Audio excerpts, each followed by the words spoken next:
Caregiving is a major commitment. It takes a lot of your time, effort, and love, but you don't have to do it all by yourself. The Good Samaritan Society is here to help lighten the load of your caregiving responsibilities. Our compassionate, capable caregivers focus on your loved one's well-being while you take some time to focus on yours. We offer reliable solutions like in-home care and short-term stays. Visit good-sam.com or click to download our free caregiver support guide.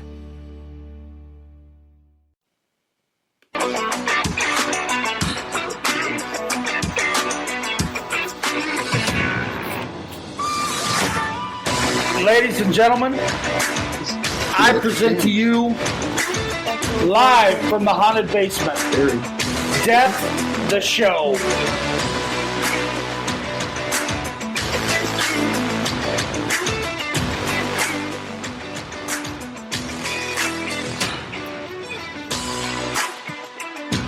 Live with Chuck Banks and Ghostbait.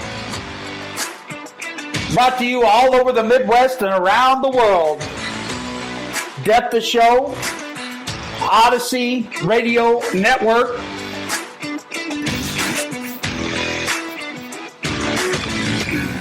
Grab some popcorn, folks, a cup of joe, and cozy up as we get ready for Death the Show.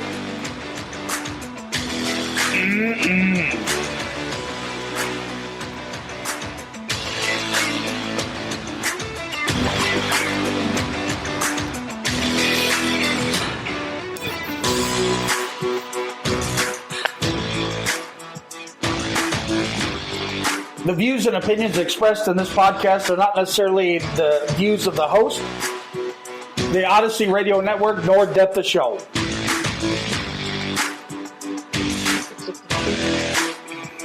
Let's welcome Chuck Banks and Ghostbait. Death the Show, baby. Bring it on. Here we go.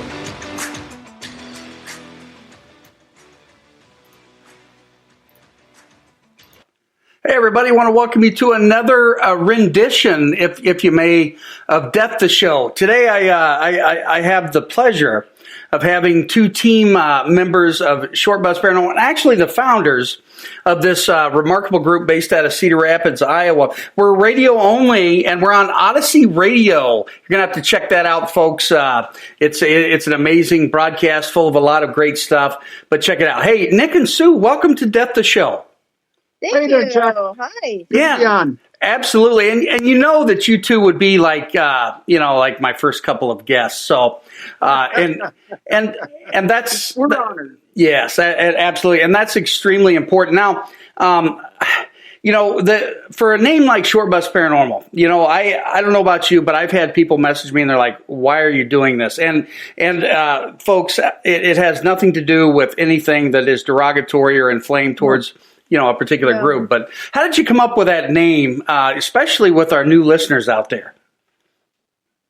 When we first got started with paranormal investigation, we started with a different couple friend of ours, and they had one of those little Kias that look like a little mailbox or whatever.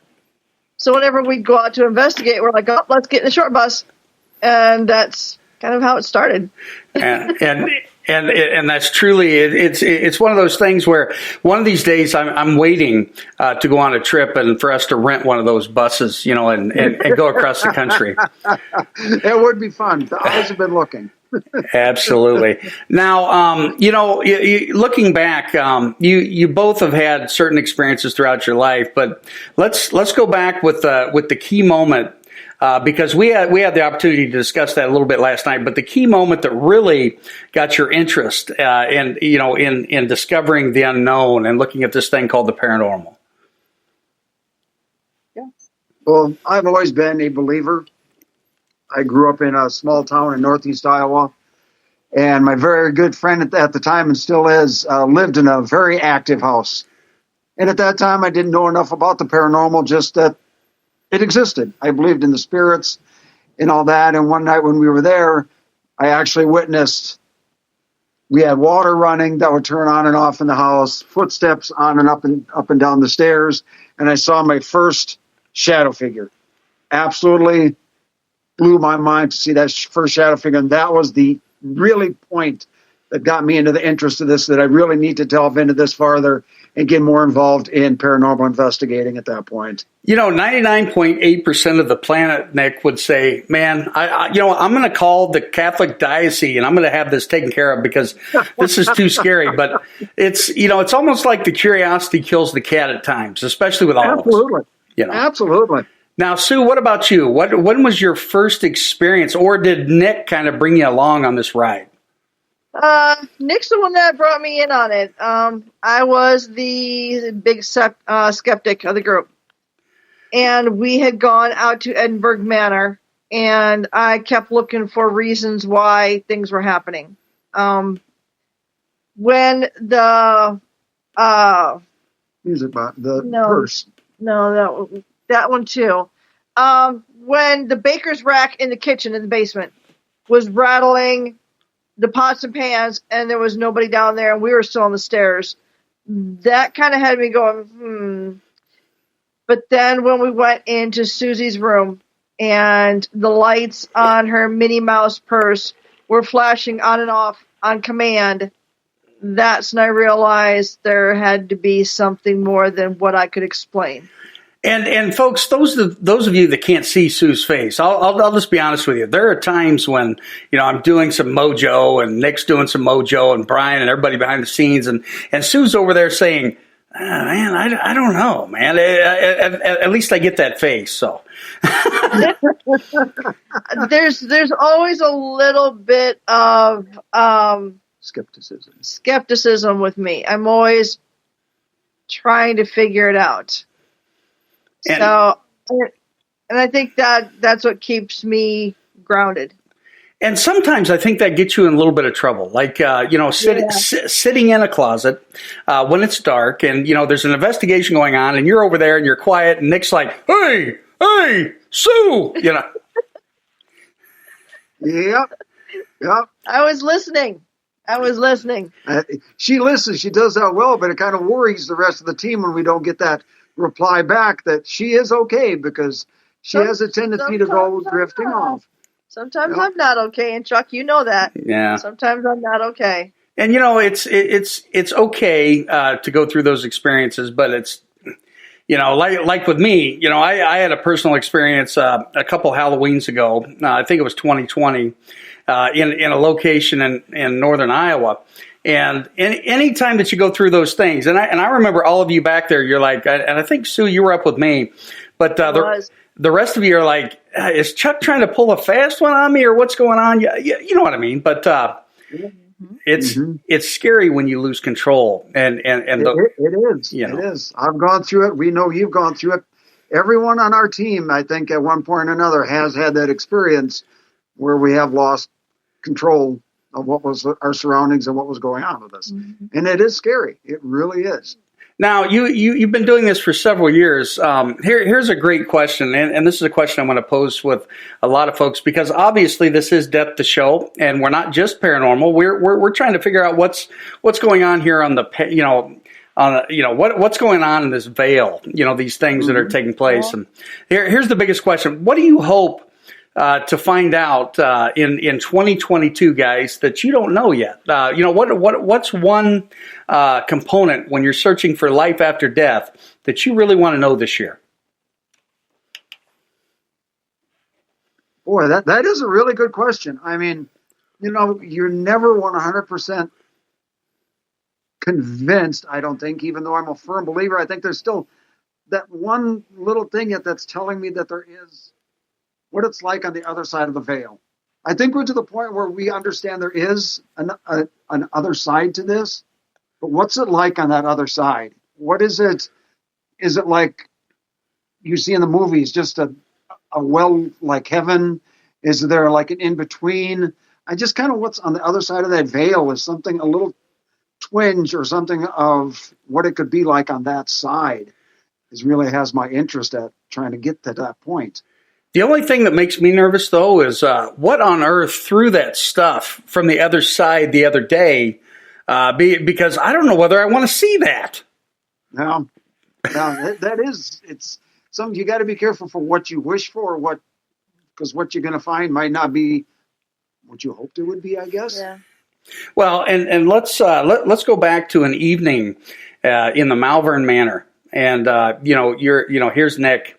He's sitting down, and I have the picture right before that you're doing this, and we'll discuss kind of what that experiment's all about too, because I think the listeners would be intrigued. But Nick's sitting down, he's smiling real big. He puts on his, okay, just explain to everybody what kind of an experiment you did, and frankly, you discovered some things about the afterlife that day that still haunt you to this.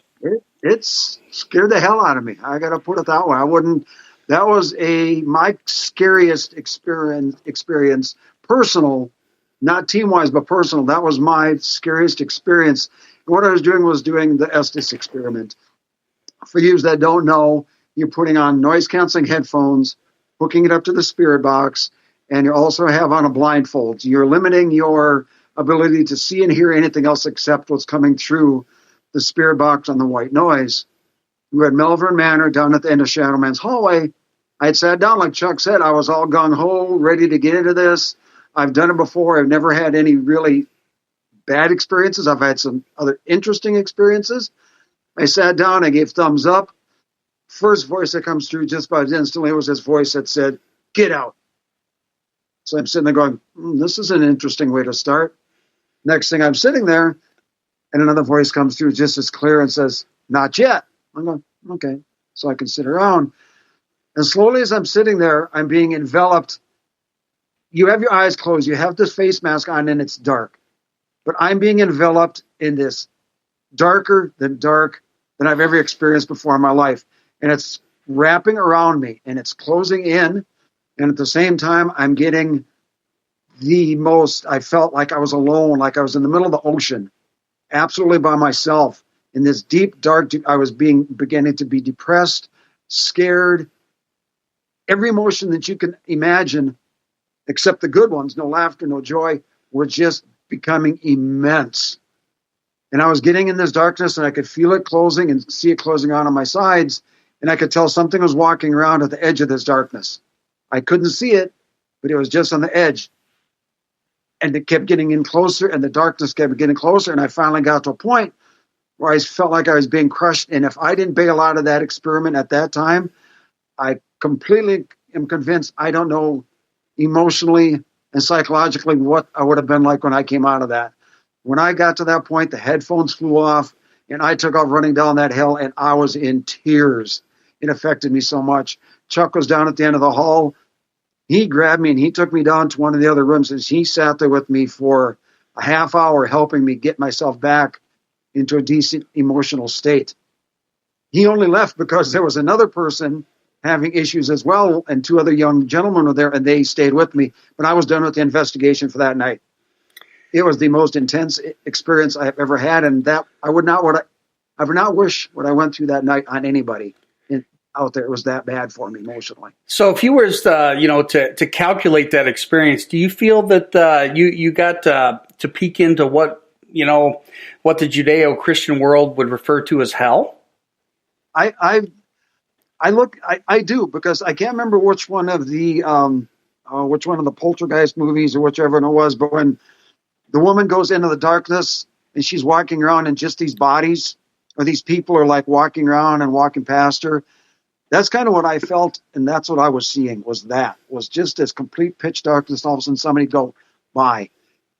I agree. I believe what I saw was on the cusp of what I would say hell, I think. Yeah, especially when there's no light and stuff like that. Now I'm going to go to Sue. Sue had an experience. You've had multiple experiences at Edinburgh Manor.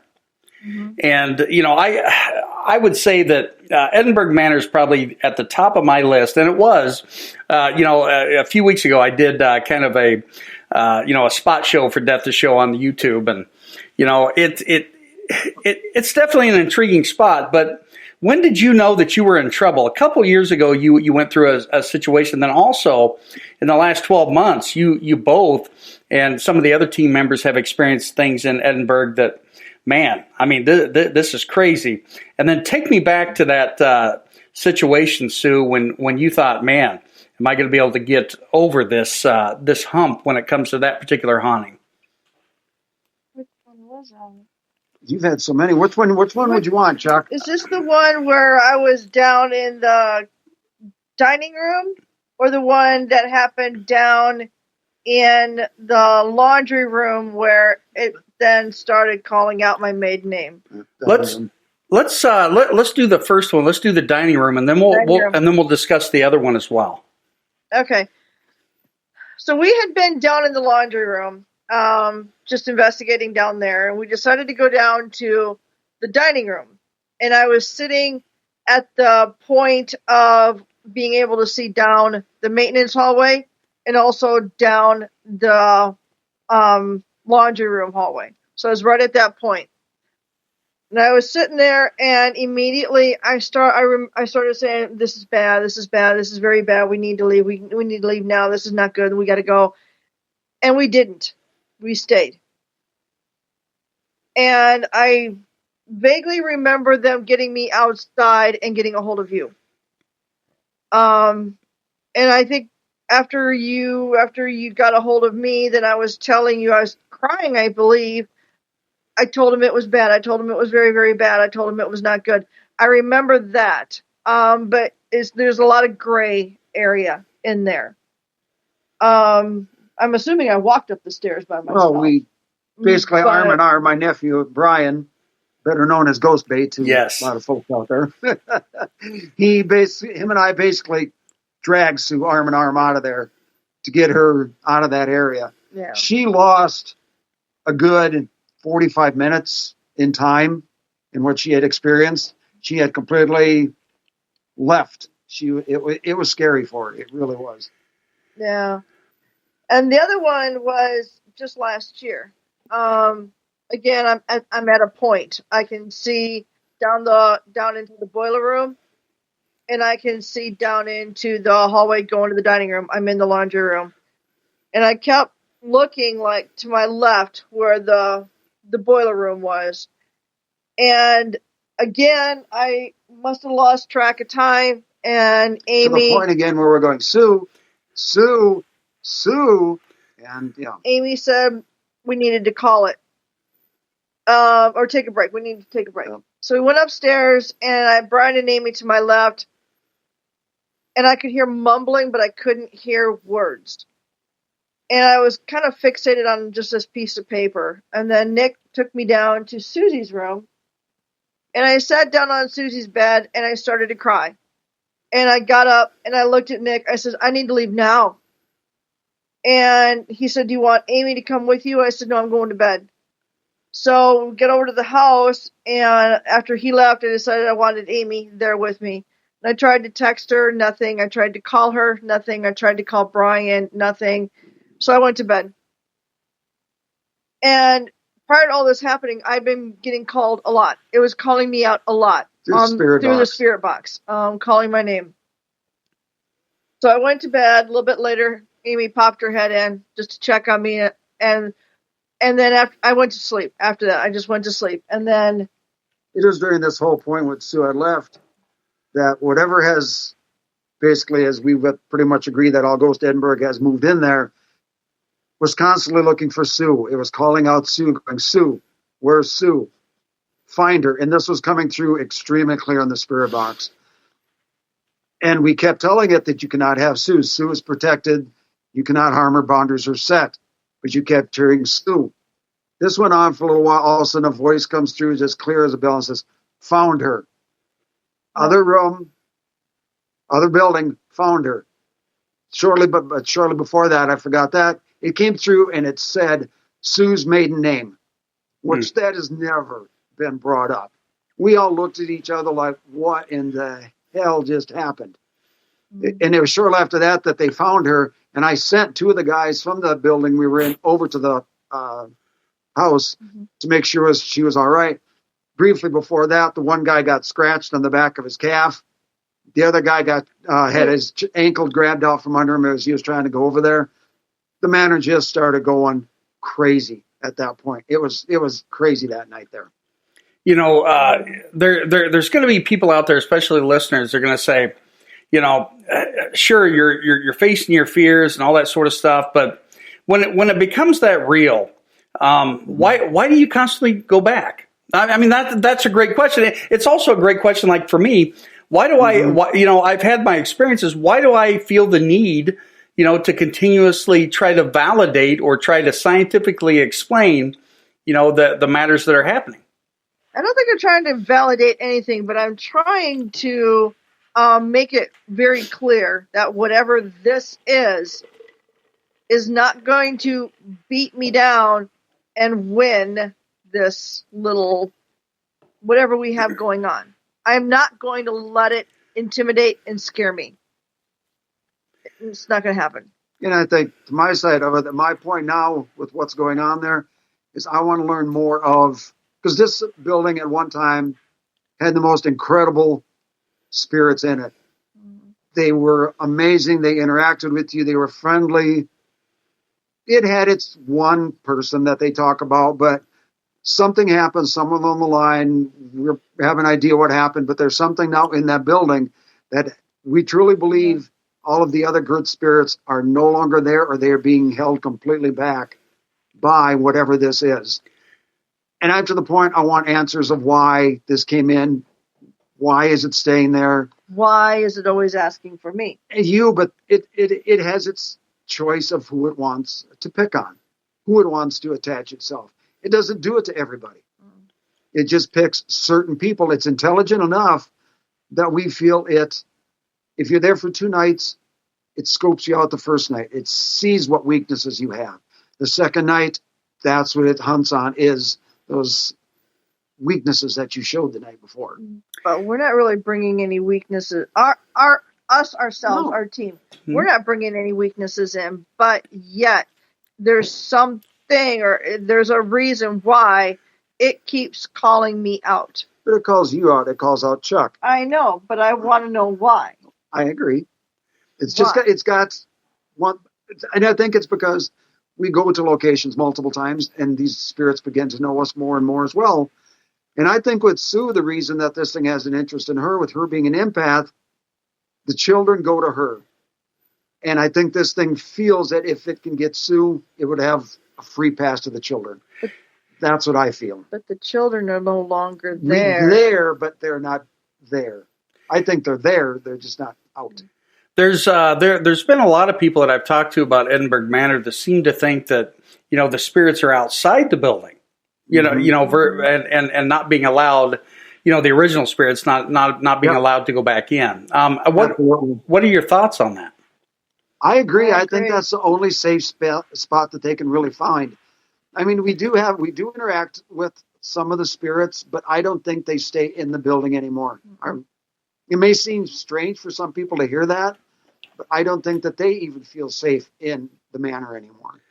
And, any time that you hear that, man, it definitely bothers you. It's kind of like, in the human aspect of things, when a bully, goes in there and does that. Now, here's a question, and really this is for my listeners, because I understand, the children's spirits and stuff, but there's a lot of people out there that say, especially in the dogmatic, practical sense of the rationale, that children's spirits aren't what they seem to be. How can you tell the difference? Because you've experienced both types.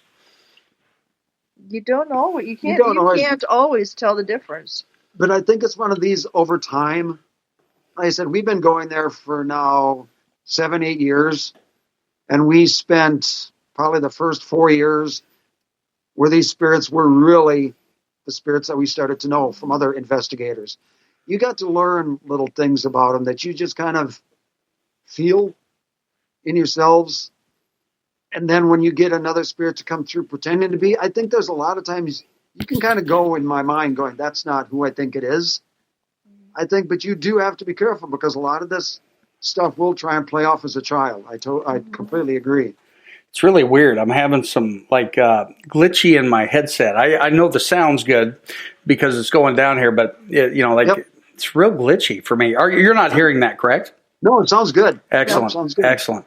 Because I want to make sure, and out there, Death the Show, again, we're one night a week, 52 weeks a year, folks, on the Odyssey Radio Network. And, tonight we have Nick and Sue Poshusta, Short Bus Paranormal. And, I'm excited because it's a part of it's a group that I was brought in, and it's just an exciting group to be a part of. Now let's talk about the members, and then we'll get into some darker rationale a little bit later. But let's talk about the members a little bit, and like Brian and Amy, and Brian and Amy weren't the original group. You originally had 4, but how did you get to what you have today?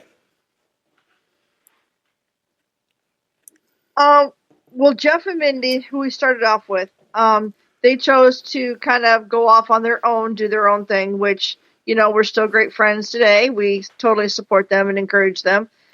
And then Nick said, well, how about my nephew and his wife? And I'm like, yes. So we asked them, and they were completely on board with that. Yeah. And we met you at Farrar. And we're still waiting for that. I want to do a reading on you guys, and then you walk away, never to finish, and just left us hanging on that one. Thank you for that. You're welcome. And so we had you visit, come in, talk, Facebook, multiple times over, and we're like, we need to get this guy on the team. Mm-hmm. And it was a no-brainer to get you on the team. But we were lucky because there was another team going to ask him. There was. We slipped in under the wire and got him. So we were the lucky ones on that. Yep. And then we also met Michael at Farrar, and he remembered our names, just boom, and I'm like, oh, what's his name? I had to watch him sign in so I knew what his name was. And just a great guy. And we brought him into the team. And then Dan used to be married to a gal that Nick worked with. And we brought them in.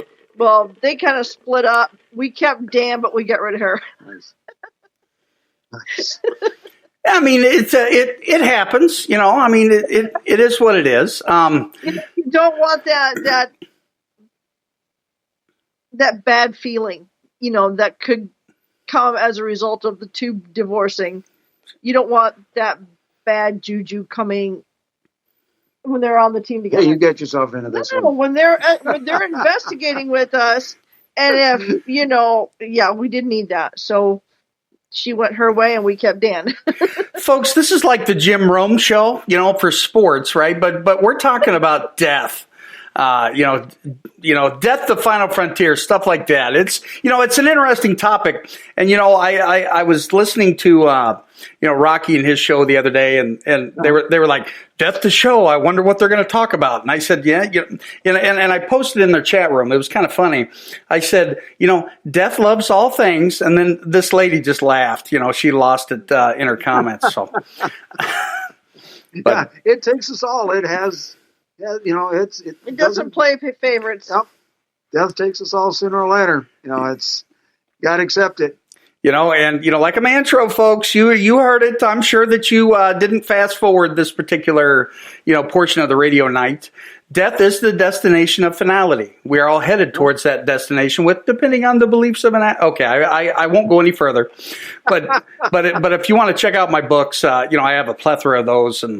And you also have your own book with me, and you're also writing a little bit with Alan Corneliuson.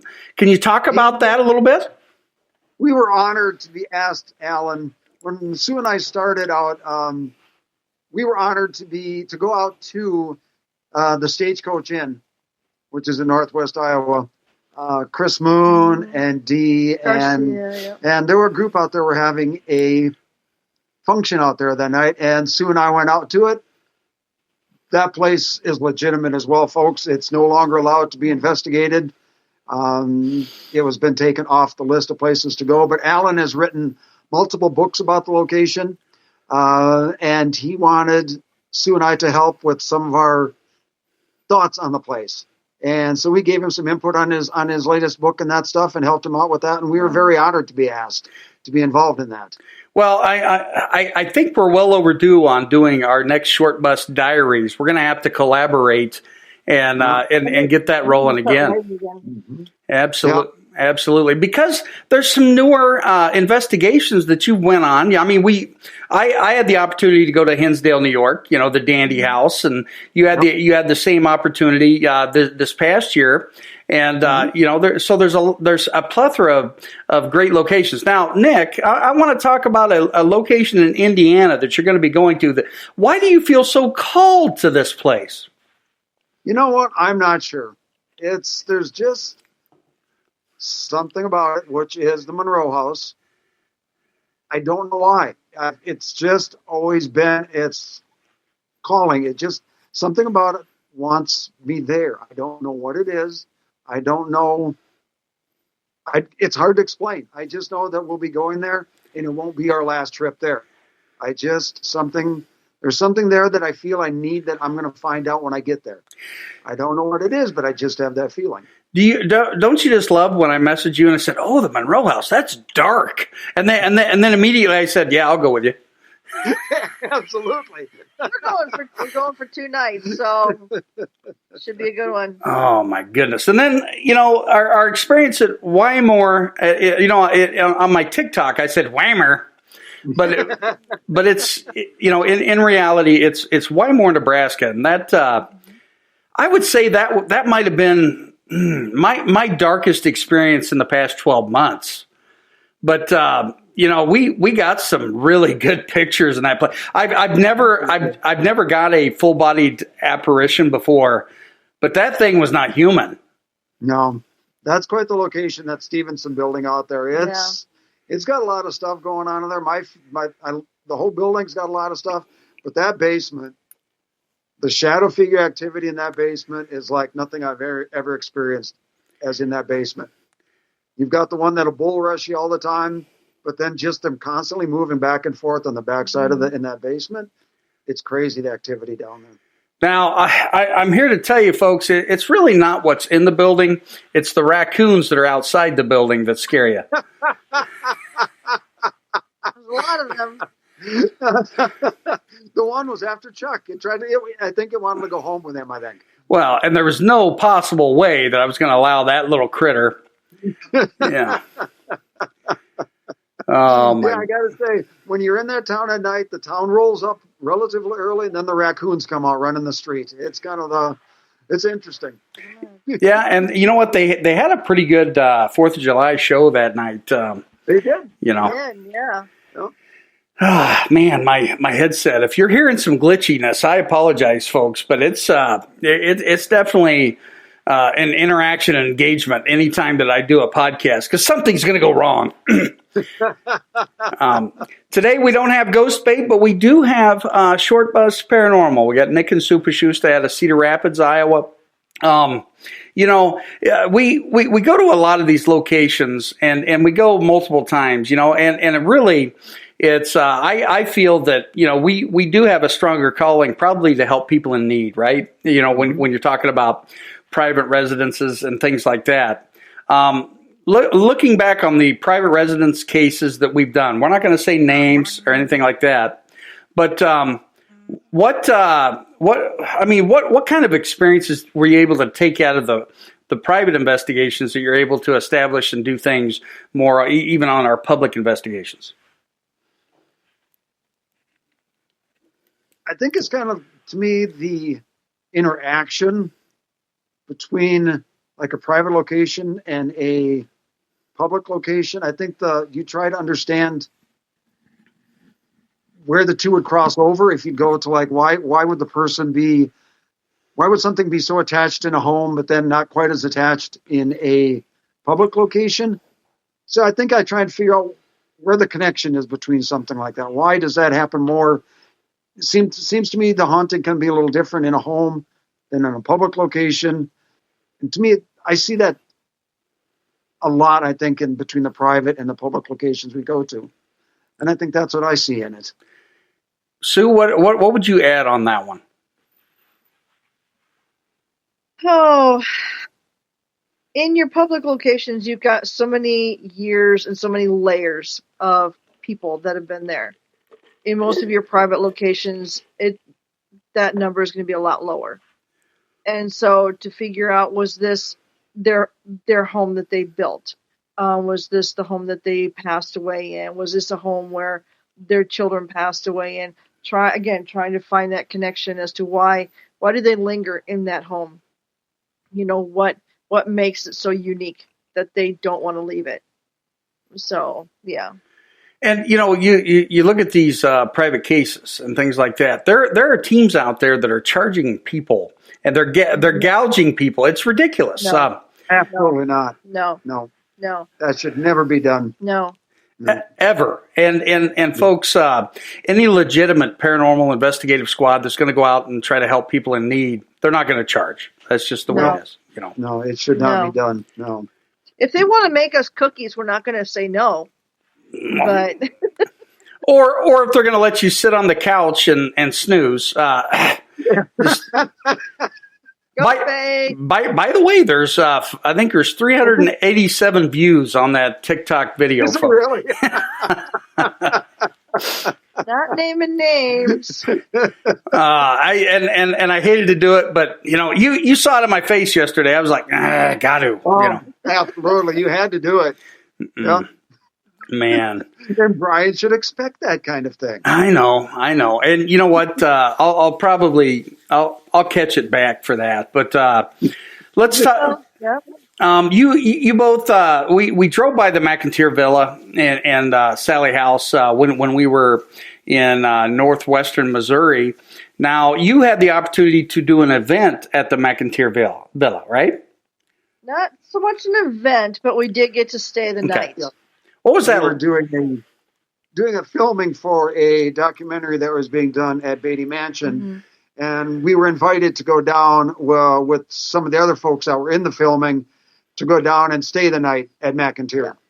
So we went down there and we did like a mini investigation, nothing, just sat in the dark with the recorders and a couple pieces of equipment. But it was interesting. It's an amazing location. I cannot wait to head back there this year. Have you had the opportunity to go over some of your EVP audio at that place? Did you pick up anything?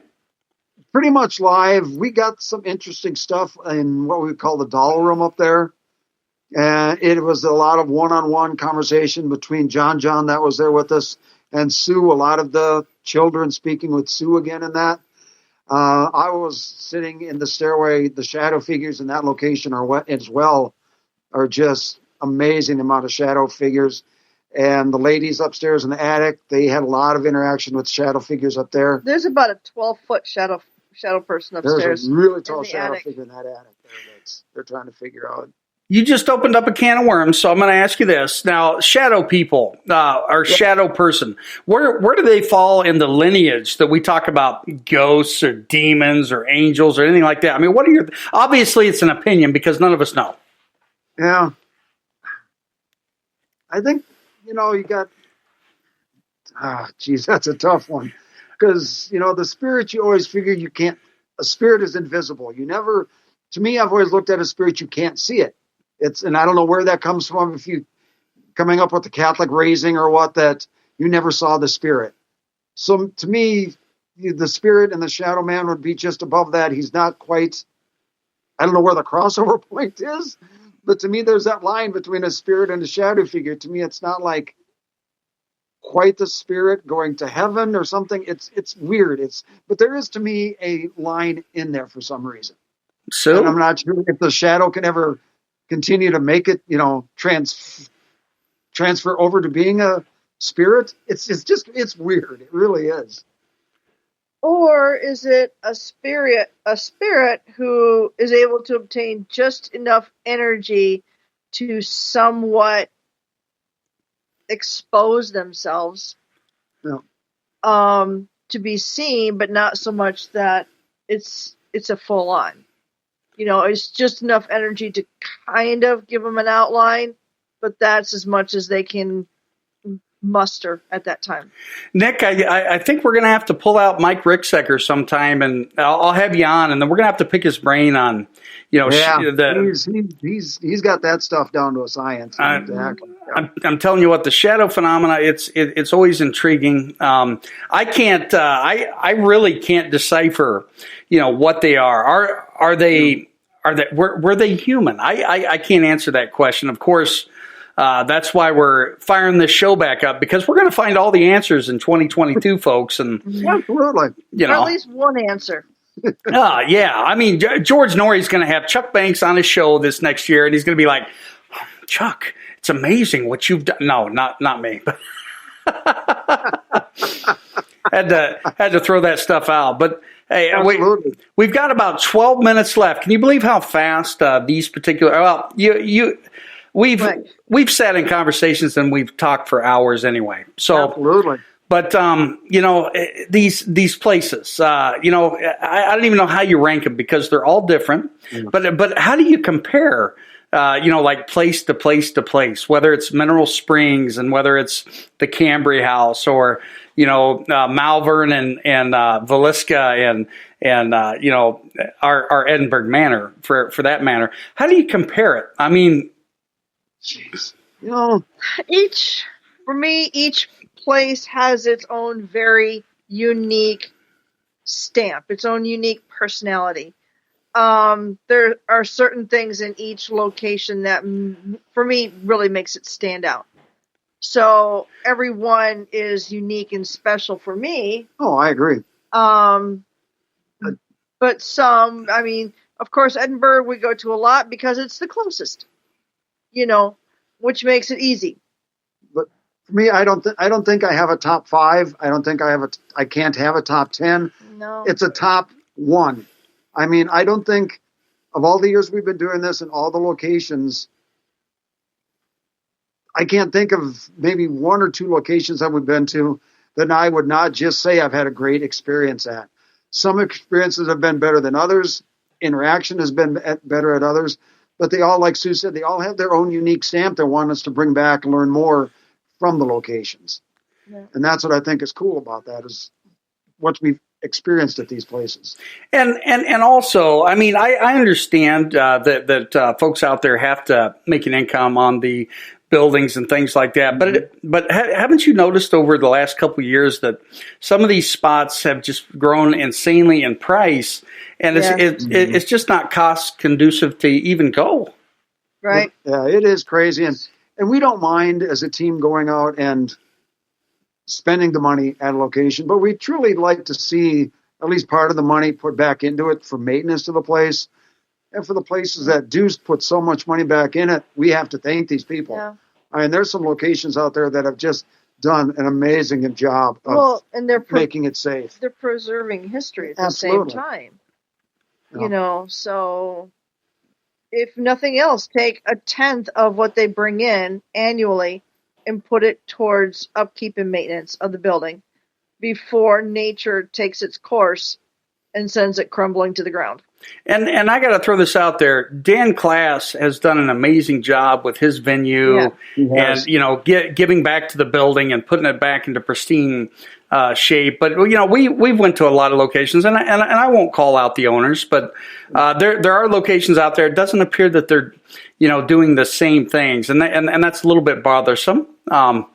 And also, I swore I wasn't going to mention this, but you know what, Nick? The hell with it. It's my show. The situation at the Waverly Hills, okay? Yeah. And I know this is a hotbed, and you know what?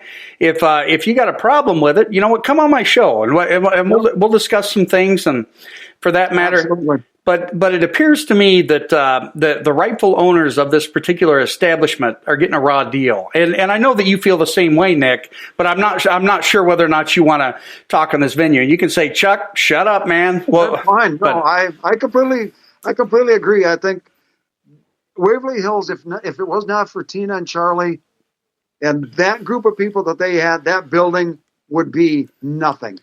They have stuck everything that's been done to that building, they paid for with their pocket money themselves. And again, they're preserving history.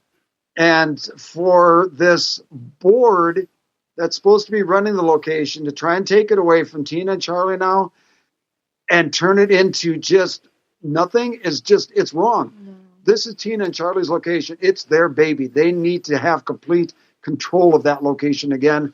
And I'm happy that there's so many teams and investigators and folks agreeing with us and feel the same way and not going back there, holding off investigations. So we appreciate everybody that's going along with that. But no, it needs to go back to Tina and Charlie and their group of people to take care of Waverly Hills. It's crazy. What's the name of that sanitarium that's way north, like Rolling Hills. No, I don't. like Minnesota, Michigan, idea. Wisconsin, Anyway, Dakota, and that group was out there. Anyway, that's one of those too that it's rich in history, but nature has taken it over, and it is crumbled it to its foundation almost. But, to where it's not safe to go in anymore. But the Waverly Hills things that needs to be changed. They need to go. You need to go out to their go out to the Saving Waverly Hills website and check it out, folks. If you want more information on it, Tina and Charlie would greatly appreciate you going on there and telling them how much you care, because Short Bus won't be going back there until it's back to the rightful owners again. I know that. Yeah. And, like I said, man, if this hurts your little feelings out there and your feelies, you know what? Join my show and we'll discuss these things. I did take a picture there, and I'll put a promo here for, Save Waverly Hills, because I think that's, it's important to show activism and, and help our friends out there that are in need when it comes to those facets. Yep. Absolutely. Mm-hmm. If you've never been to Waverly, once it gets back in Tina and Charlie's arms, you need to go. It's an amazing location. It truly is. Yeah. Well, it is big. Hey, I just heard the puppy, Nick. It's okay. You don't have to shush the puppy, man. Must be a squirrel on the deck or something. Oh my goodness! Where's the time went here? We're 6 minutes away from ending this particular conversation. And folks, don't worry. I'll have Nick and Sue and Brian and Amy back on, throughout this next year, because obviously, if we have a guest and say, "Hey, I'm sorry, but I can't make it," I'll just call Nick and get him on. Absolutely, I'm always there for you, buddy. Yep. 100%. Now, the investigations for this year are already planned. They're in action. What I find interesting is you have two kind of like hush hush locations, and I think it's funny watching you are Nick and Sue and Brian and Amy kind of playing off each other when it comes to these locations. That's kind of neat, to do that. That's I came up with the idea and I mentioned it to Amy, and she was all in. She thought it would be a great bunch of fun. So we found ours and we secured it. I told Amy. So then Amy went and she found their location, and all I know is we're going east. We're heading east for both. That's all we know. Yeah, and they won't even tell me either side, folks, and it's a little bit bothersome. The only thing that we shared with Chuck is that this is a location that we have never, unlike anything we've ever investigated before. I mean, it's bringing up a lot of ideas. I mean, I'm like, are you going out and investigating Barbie and Ken's dollhouse? I don't know. Oh no, it's exciting to do things like that. But let's talk about Rebecca's establishment at the Cambry House, which happens, folks, to be fairly close. And if you don't know anything about the Cambry House, I mean, we don't have a whole lot of time here to discuss it. But that's your first investigation here in a couple weeks.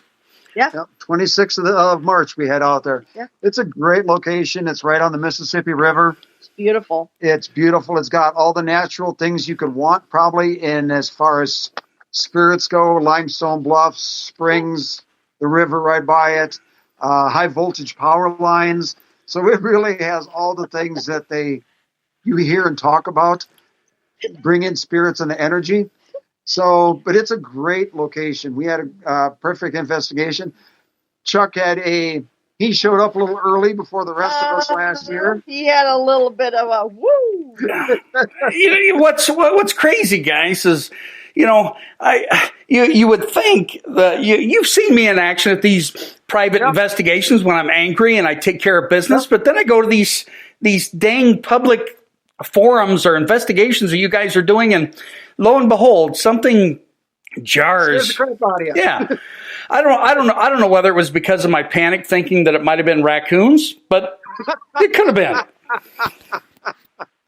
It's a neat little it's a farmhouse, and it's been in a family for years. Yeah. But it's not a lot of Native American land there.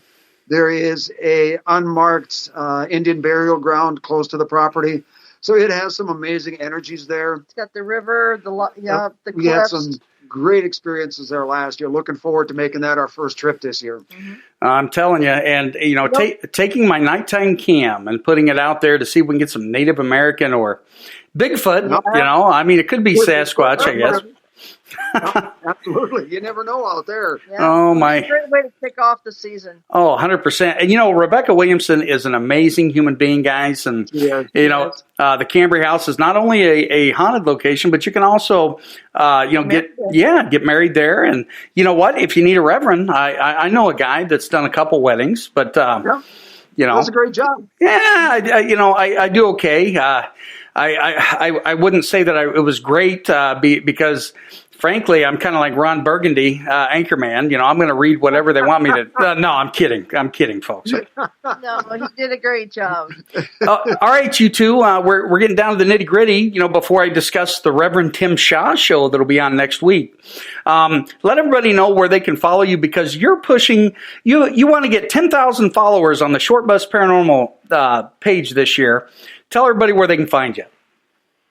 You can find us on Facebook under Short Bus Paranormal, 3 individual words. That will take you right out to our page. Anytime we do investigations, we always go live. And you can join our live investigations as if you were right there with us. And we're always looking for people to comment, let us know what they see, what do they hear, what do they feel. I mean, it really adds to the investigation. And we love when people ask questions and want to learn about the paranormal.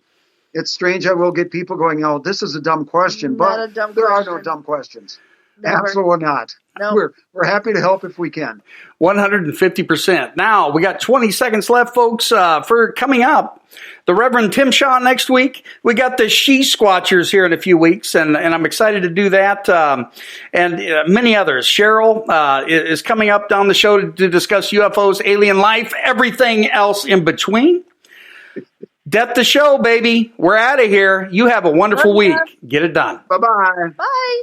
Caregiving is a major commitment. It takes a lot of your time, effort, and love, but you don't have to do it all by yourself. The Good Samaritan Society is here to help lighten the load of your caregiving responsibilities. Our compassionate, capable caregivers focus on your loved one's well-being while you take some time to focus on yours. We offer reliable solutions like in-home care and short-term stays. Visit good-sam.com or click to schedule a tour at a location near you. Caregiving is a major commitment. It takes a lot of your time, effort, and love, but you don't have to do it all by yourself. The Good Samaritan Society is here to help lighten the load of your caregiving responsibilities. Our compassionate, capable caregivers focus on your loved one's well-being while you take some time to focus on yours. We offer reliable solutions like in-home care and short-term stays. Visit good-sam.com or click to download our free caregiver support guide.